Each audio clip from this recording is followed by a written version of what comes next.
Hello, welcome back to Chapter 1, Economics Notes. I'm starting over from the very beginning, but we'll fly through the first couple because that previous video should have covered these. So this is the Chapter 1 notes from Mr. Schusky's economics class, The Dismal, Depressing, Miserable Science. Great title for economics, huh? I keep hitting an arrow key thinking it will move me forward. There we go. Hey, what the heck is economics? So short version, study of choices. Long version, study of how individuals and societies use limited resources to fulfill unlimited wants. And so that important idea, trying to get used to which one of these works better there, of limited resources versus unlimited wants, forces us to make choices, right? Because the limited resources, that's scarcity, and our unlimited wants is everything humans desire outside of our very basic needs. So that's all from last time, and I talked about that much more in depth. Factors of production: everything is made up of land, labor, and capital. Those things are all scarce. We can run out of trees. We only have a certain amount of time, and so on. So this is moving on to new slides and new notes. So I'll talk about these a little bit, and I'll try to power through and get to the rest of um, chapter 1 notes. So anyway, factors of production have to be used to make stuff, right? So we're going to combine, if you remember last time, plastic and glass and so on to make a printer. Well, who decided that that plastic made that printer and didn't make a keyboard? How are the decisions made? What gets made? What is that plastic chosen to become? Or, in fact, is the petroleum that went into making that plastic left in the ground? Who decided to pull petroleum out of the ground and make plastics in the first place? And so on. Anyway, who's making these choices about factors of production, what they're used for, right? And so that's really getting into the meat and guts of economics. Okay, so economists will look at what is getting made, and they will call that a trade-off. I'll get rid of this spotlight. I kind of like it. Anyway, they'll call it a trade-off. If you decide, let's make this be a little better. The economists will say, if you decide to turn that plastic into a printer, then that trade-off that you've made a printer, but what have you given up? So you gave up a frisbee or the keyboard or anything else you could have made of plastic. Everything you give up is called the trade-off. And economists say that we basically rank all of these trade-offs from like if we couldn't have made the printer, what's the next thing we would have made, all the way down. And your number one trade-off is called an opportunity cost, right? And opportunity costs are important because economists use those to make our very first, most basic of graphs, which we'll talk about in just a second.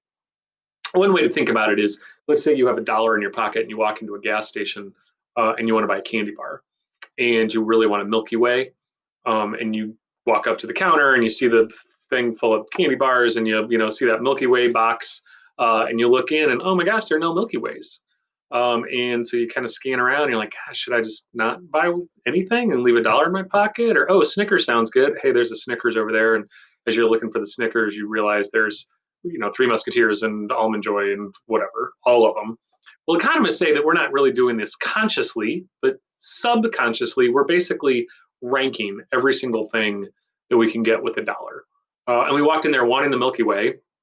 We look and Milky Ways are gone. And so Snickers are our number two choice, but then Almond Joy is after that, and times everything else after that, right? Including leaving that $1 in my pocket.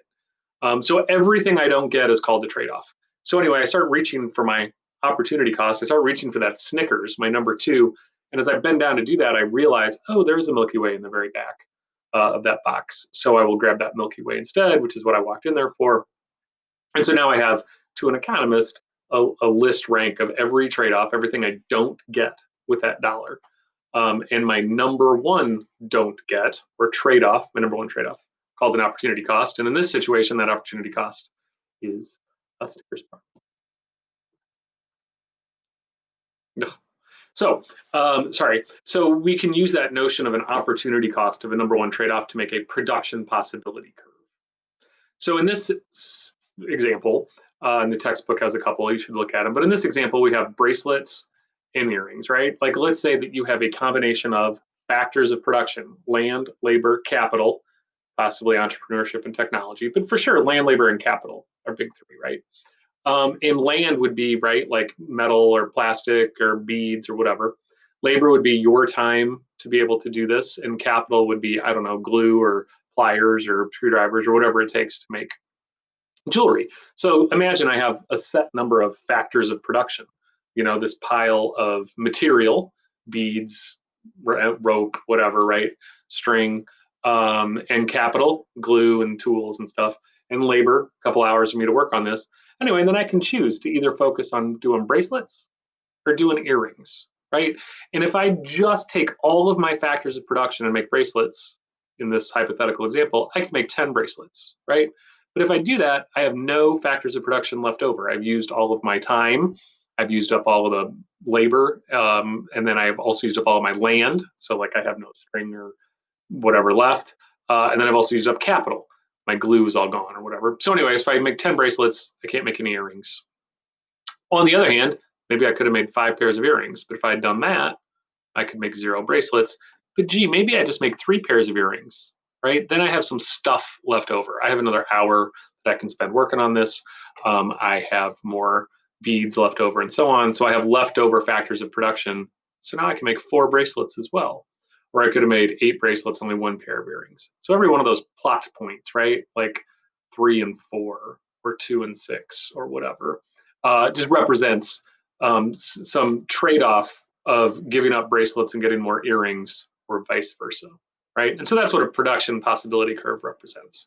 I need an opportunity cost, my number one trade-off, so I can see what I have to give up in order to get something else. And if you remember, we said economics is really the study of choices. And usually when I think about a choice, I think about getting something. Woohoo, my dollar got me a Milky Way, I'm happy. But economists are also very interested in the flip side of that choice, right? They're very interested in what are you not getting? And so a lot of times we don't consciously think maybe as much as we should, I don't think, about what we're giving up whenever we make a choice, right? And that's one area of economics that economists study is what are you not getting as well as what you are getting. So the classic production possibility curve is called guns and butter. Look in your text, page 16, it discusses it.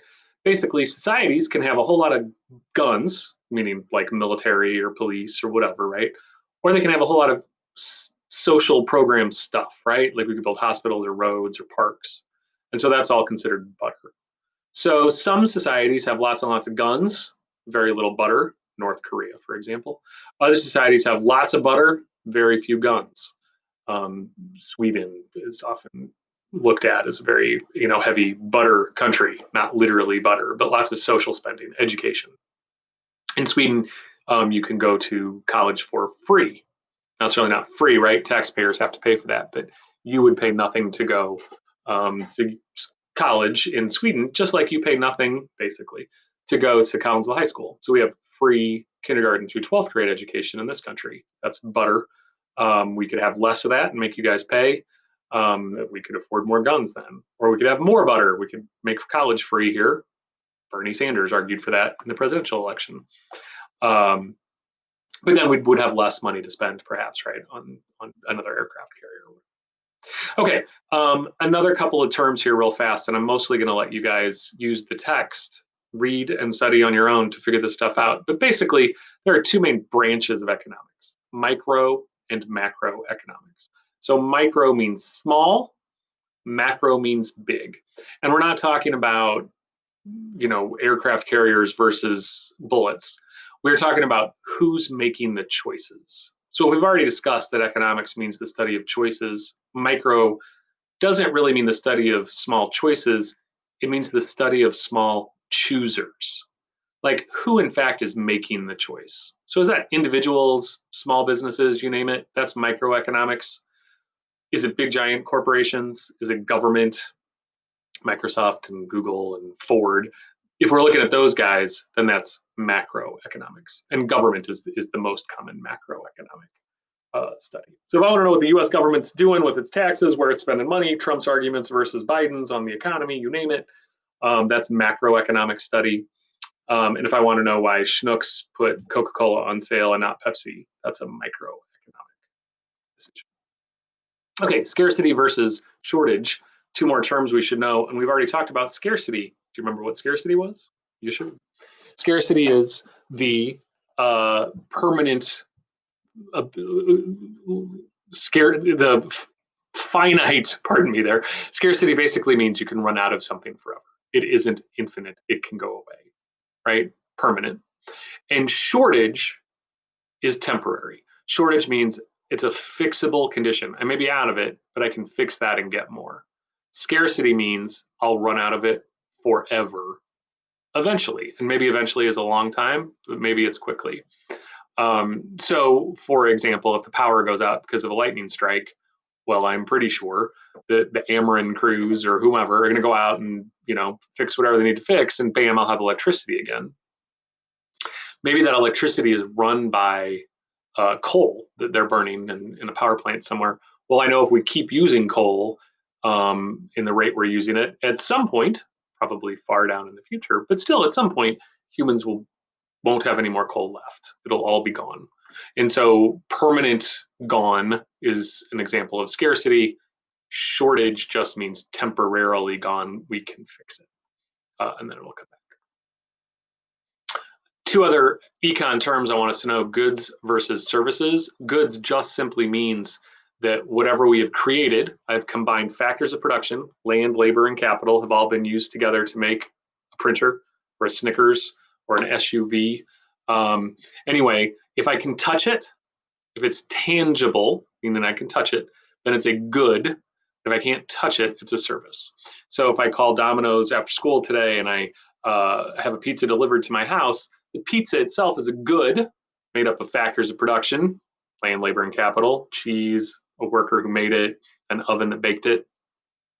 But one of the important things, the reason I ordered pizza and not, I don't know, something else, was because there was a service involved. The delivery person, she got in her car and drove it to me.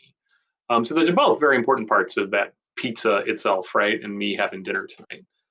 The good itself of the thing I'm going to eat, the pizza, but the service super important. Anyway, services are basically things done by humans for humans, things you can't touch, but an important, very important part of economics, right? So like teaching is a service, and lawyers and in a lot of ways doctors are a service. Now they might use some goods like a scalpel, but mostly we're relying on their knowledge to know, hey, this is what I have to cut out of my patient to save their lives. And so that doctor, she would make that decision, right? Anyway, so humans are combining factors of production, land, labor, and capital to make goods and services.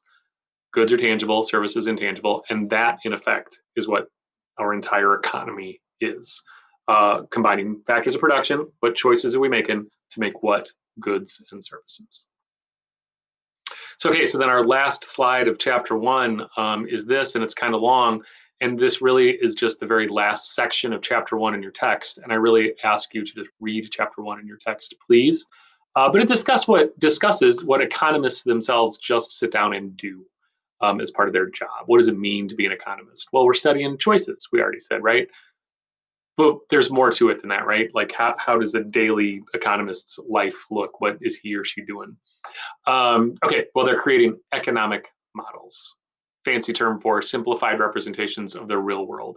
Hey, that little production possibility curve graph, that thing, as simple as that was, that's an example of an economic model. This helps me understand if I have a certain amount of factors of production, I can make either bracelets or earrings, but not all of both, even though that's what I really want, because I don't have enough stuff. I have scarcity. I have to make choices among my factors of production to make a certain number of goods, right? Anyway, so that was an economic model.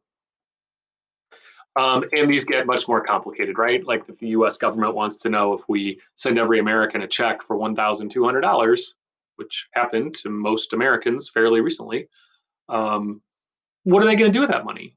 They'll all do different things, but will most be likely to spend it, save it, spend it on stuff they need or stuff they want?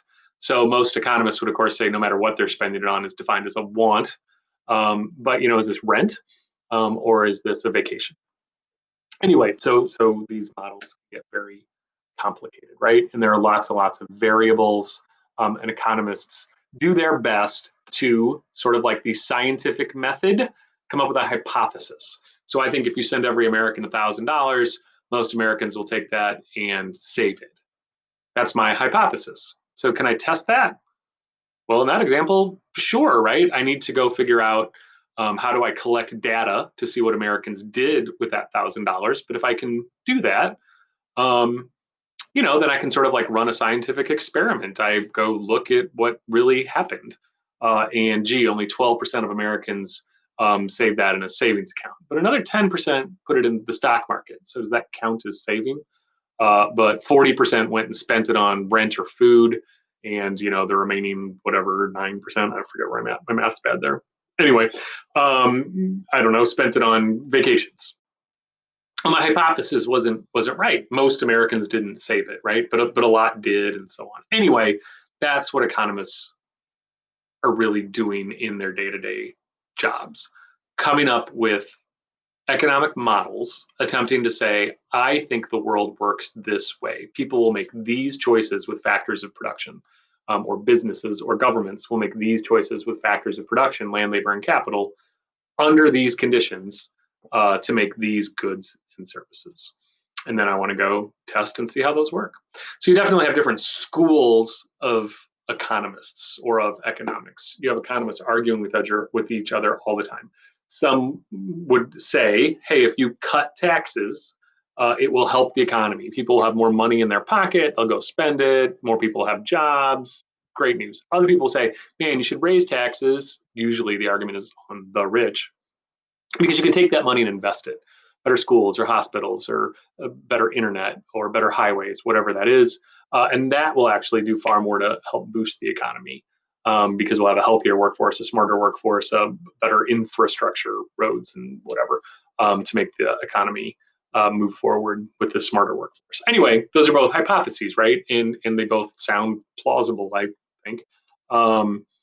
And economists, like very strongly believe, this or that different school, and they fight with each other all the time.